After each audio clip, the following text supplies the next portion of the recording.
পালন করে। এবছর এমন একটা পরিস্থিতিতে এই দিনটি উদযাপিত হচ্ছে যখন পার্শ্ববর্তী দেশ বাংলাদেশে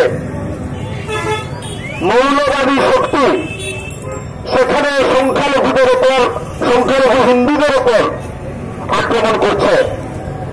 আপনারা খেয়াল করেছেন দীর্ঘ লড়াইয়ের মধ্যে দিয়ে মূলত ছাত্র সমাজের নেতৃত্বে যেভাবে হিন্দু মুসলমান ধর্মবর্ণ ভেদাভেদ ভুলে গিয়ে বাংলাদেশের ছাত্র যুব সমাজ এক ঐতিহাসিক লড়াইয়ের মধ্যে দিয়ে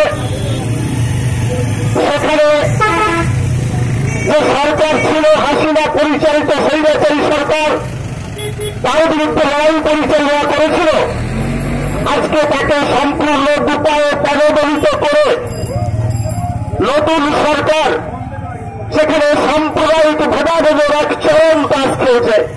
মূল্যবৃদ্ধির চক্রান্তের প্রতিবাদে আগামী 21 জানুয়ারি কলকাতায় না মিছিলে ধরে ধরে যোগ শিক্ষা